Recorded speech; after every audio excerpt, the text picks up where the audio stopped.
It's been a pretty big last 24 hours for Bitcoin. Didn't know about this last night, found out about it today. The Bitcoin price has been, well, you never know what's going to happen. It's a sort of a new world, Bitcoin being this decentralized currency, not issued by any bank or government, send money to anyone anywhere in the world for next to zero cost. Bitcoin's an amazing technology. And there have been a lot of people who have been hoping and advocating for big companies like Amazon and PayPal to sign on with Bitcoin. And now it appears that PayPal has signed on with Bitcoin.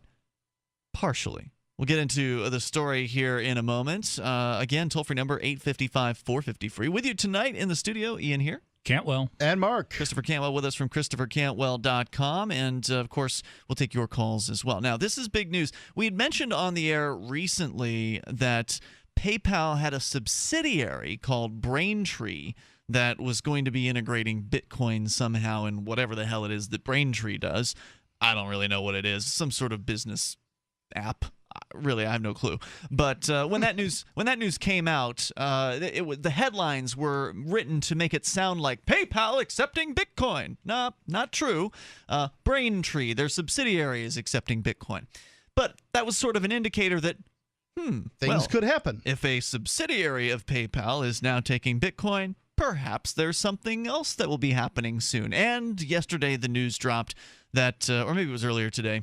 Yeah, it was yesterday. The news dropped that PayPal is indeed moving forward with Bitcoin integration somewhat. It's not full on. And I've actually got the official release here from PayPal's own website. Again, the headlines that I've seen are making it sound like PayPal's on board fully with Bitcoin. I would say they're on board enough with Bitcoin. Certainly, some would speculate that the jump in price, the overnight jump in price of Bitcoin, had something to do with this announcement by PayPal. And how much did it jump? I didn't check this morning. I don't know. I think it went up like by $50 or something like that. Nice.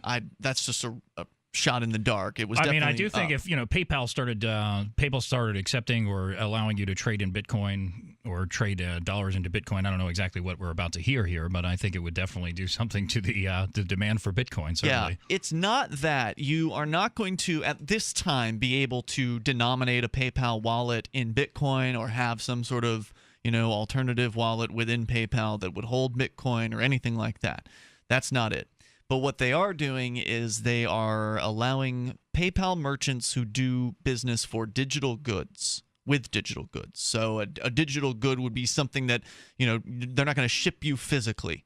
If you order a PDF or if you order, some MP3s. songs, an MP3 or, a game, something that can be digitally delivered to you, then PayPal is going to allow their clients, people who are merchants with PayPal services, to accept Bitcoin, as I understand. I'll give you their exact press release here in a moment. I'm not sure that that's such a great thing as far as it sounds, because it sounds like they can accept Bitcoin without PayPal's help.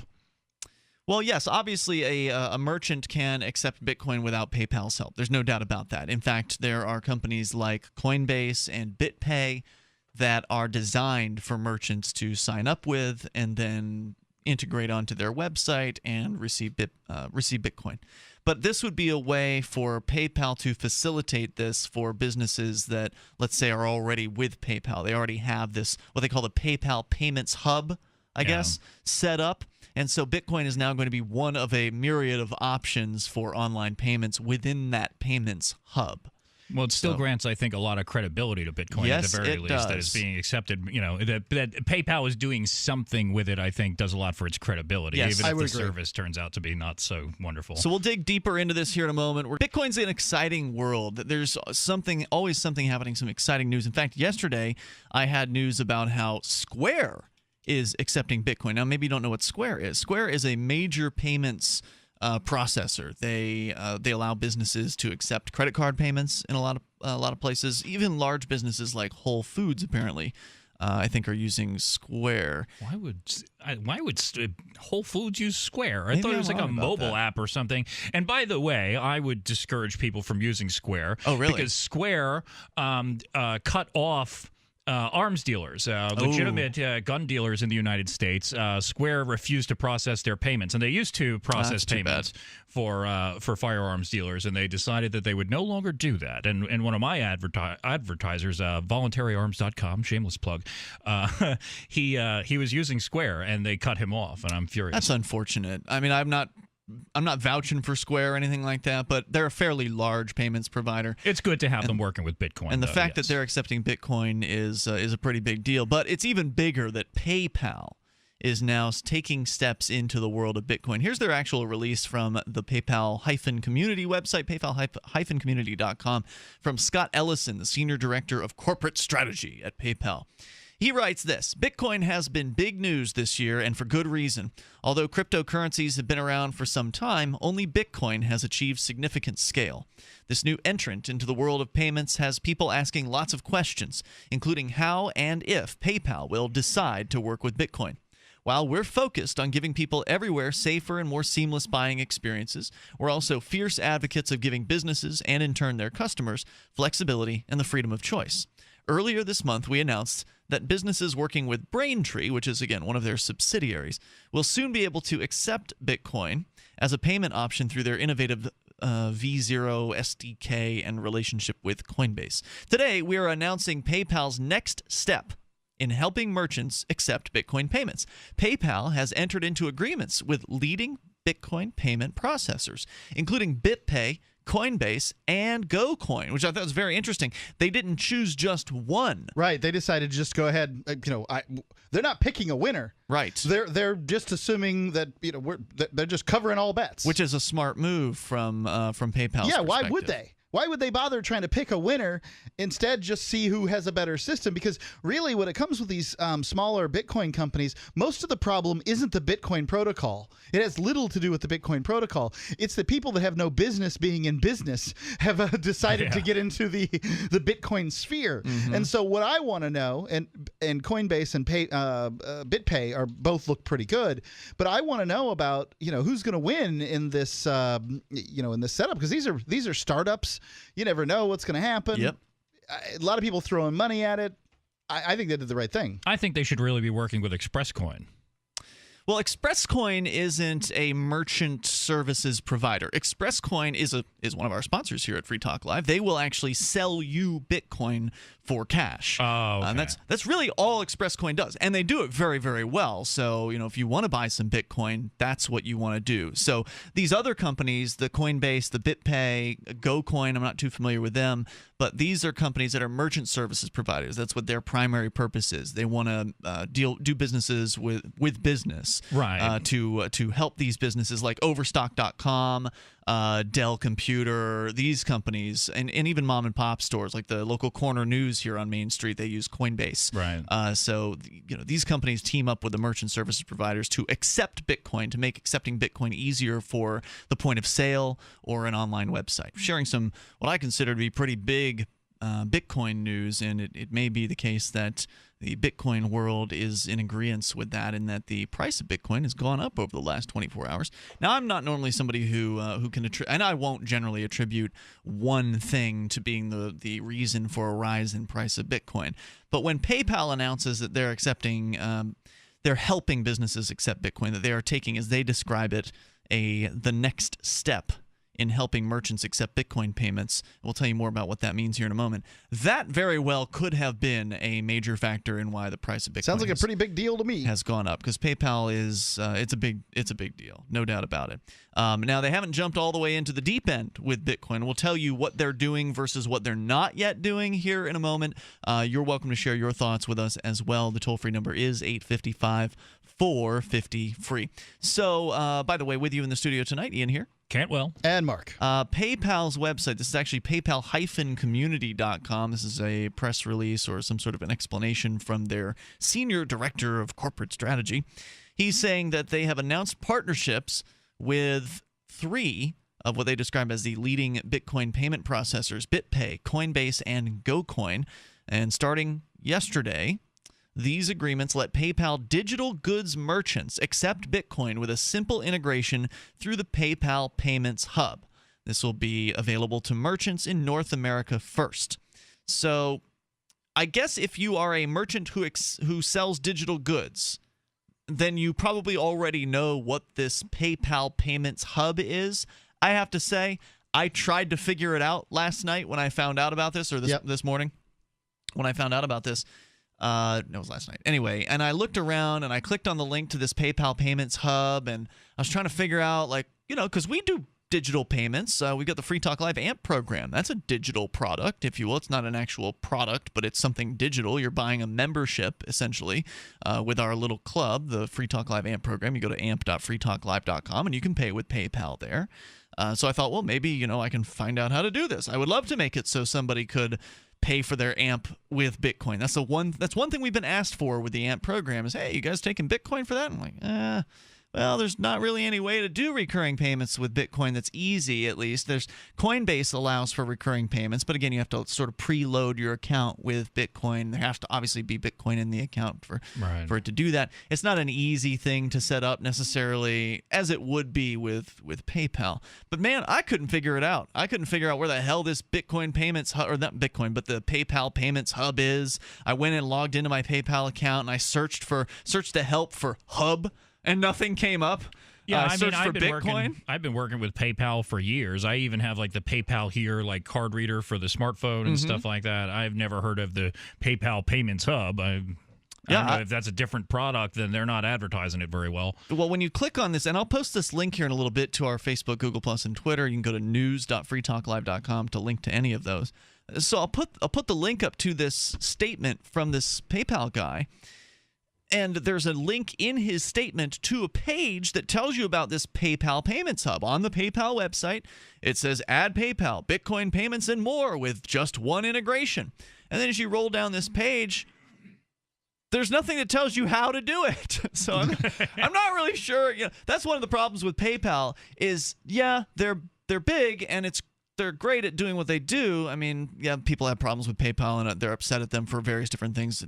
They're bureaucratic and annoying, but they're also so big you can't find anything. The reason they are bureaucratic and annoying is because they are extraordinarily relevant, right? Yeah. Like, I try to do as little business as possible with PayPal, but that doesn't mean that I do no business with PayPal because I have to do business with PayPal. Yeah, they're ubiquitous almost. And so that's what it comes down to. I don't know about that. I've dealt with PayPal's customer service before, and they've actually been pretty helpful. I've never had a problem with them, but I always hear these horror stories. I mean, I've known people personally who've just had horrible experiences with PayPal. Well, you can't speak to them. That's not true. Well, he's saying he talked to them. I called them up. They give you, if you go on the PayPal website and you go to, ask for help or whatever, they give you like a code. You call the number, you put the code in. And I mean, somebody's on the line with you within like 5 minutes. I've had to do like chargebacks and stuff like that on I have the PayPal debit card. I'm totally immersed in them. Yeah. And they respond right away to me. I'm glad you like them. I've got multiple PayPal accounts. I mean, I've been with PayPal since the beginning, since, before they were owned by eBay or whoever it was that bought them. Anyway, going on with the story here. So they say that it's now available in North America, even though I couldn't figure out how the hell to make it work. We've chosen to work with BitPay, Coinbase, and GoCoin because of our commitment to offering innovative and safer ways for businesses to accept payments. All three companies have taken steps to ensure they know their customers and that those customers are offered certain protections. We believe digital goods merchants will be excited to work with these industry-leading companies to sell ringtones, games, and music and get paid with Bitcoin. To be clear, and this is the most important paragraph, to be clear, today's news does not mean that PayPal has added Bitcoin as a currency in our digital wallet, or that Bitcoin payments will be processed on our secure payments platform. PayPal has always embraced innovation, but always in ways that make payments safer and more reliable for our customers. Our approach to Bitcoin is no different. That's why we're proceeding gradually. Again, the suggestion being that there will be another step. Right? He described this as the next step. Yeah. The first step was the Braintree thing, which is one of their subsidiaries. This is the next step, is allowing their digital goods merchants to accept money in Bitcoin. And again, the suggestion here being that there may be more steps coming. Well, and once they see all those payment fees going to somebody else, they're going to be like, I think I want that money, and then they'll start accepting Bitcoin. I sure hope so. But that's the thing, they can't really get a payment fee out of the Bitcoin system. I don't know how they would make that work. I mean, You could I guess just they when could. I mean, when if it's a thing that was giving them like a QR code for a payment or something, you just add X% to it. If PayPal is hosting your wallet, they could have your private key, and you're trusting it to them like Right. you trust other people with your credit card. I mean, it seems like it would be easy enough for them to do, except that you wouldn't have the direct private key to the wallet or something like that. Is what it sounds like. I guess you're right. If they're providing the ease of integration for a business, then there'd probably be a fee built into that. There'd be some sort of they'd have to make it worthwhile for them, I guess. But because obviously, if you do your own integration of Bitcoin, then there's no more fees for you, basically, or next to zero fees. In fact, for the merchant, there's no fees because the customer is the one who pays the fee to send via Bitcoin. Yeah, unless the merchant, maybe the merchant accepts to pay a fee and, gives PayPal a percentage of what they take in, and it's not marking it up. I don't know. He says, so we're proceeding gradually, supporting Bitcoin in some ways today and holding off on other ways until we see how things develop. And he goes on to say, giving our digital goods merchants an easy one-stop way to test the waters with this new form of payment isn't the only way we work with Bitcoin. For some time now, we've helped merchants selling Bitcoin mining equipment to accept PayPal payments, and this will continue. But to safeguard customers, we've decided not to work with merchants who pre-sell these products, like Butterfly Labs, who apparently is now being sued by the FTC. That's another related story here. But, this That is story's good news. been a long time coming. Oh, yeah, I saw that one coming a long time ago. Now, this is great news. I'm not going to finish the press release. You've gotten the most relevant information from this. So it's not full-on integration for PayPal yet with Bitcoin, but it's good enough. It's big enough. This is I would rank this as pretty big news in the Bitcoin I'm kind of world. surprised the Bitcoin price didn't jump more. Bitcoin within the last few weeks has been as high as like 550 or 580. I can't remember exactly. 580, I think, is what it was. It's down at this point to about 440, 435, and it did jump in about $45 per Bitcoin, but I'm just surprised it didn't run back up to its recent high. Well, that's just it. You can't predict what You cannot the predict. price of this stuff is going to do. But anyway, I thought that was worth sharing because I saw it as a pretty big announcement. I think it's a big announcement too, and like I said, I mean, PayPal is a big part of my life. Bitcoin is becoming a bigger and bigger part of my life, and to see the two integrated, I don't know how much I'd want to put my Bitcoins into PayPal's hands personally, because like I'm savvy enough to manage my own Bitcoin wallet. But Sure. I think that for people who are not quite as familiar with it, like PayPal having it as an option, however obscure it is right now, people having it as an option to accept it as payment, I think will totally ramp up the acceptance if of they it. can make it easier for your customers to pay you, then that's good. That's all And it takes. You don't have to let it sit there. And if PayPal is going to start accepting Bitcoin, then Amazon can't be far behind. That's how I feel about it. I mean, Yeah. this really is business to some extent is a monkey see, monkey do sort of thing. Sure. You can't. It's not monkey see, monkey do. You can't let your competition get out ahead of you in some particular area. Yeah. Because you don't know. I mean, whether Bitcoin works out or not, PayPal is going to look really bad. If some other company, payment service provider, gets too far ahead of them. I just decided to pull up the market cap on Bitcoin. The market cap on Bitcoin is currently $5.63 billion. Now, what is that? The total value of the total number of Bitcoins in circulation? Exactly. And the volume traded in 24 hours was $30.95 million. So if you're looking at a situation where $30 million a day are being traded in this thing, and you're just like, I don't think I want any part of that market, you're a moron. Yeah. Just get a clue, right? Because big businesses like Dell Computers, I mean, I would say that the Dell Computer announcement, it didn't seem to have a noticeable impact on the price of Bitcoin. Some would suggest that the PayPal announcement here has had a price effect on Bitcoin. But again, you never really know. You don't know why a price of something goes up or down, something like as international as Bitcoin. But this is huge news, and I'm really happy to announce it here. Free Talk Live, 7 nights a week from 7 to 10 Eastern, live on the Liberty Radio Network at LRN.FM.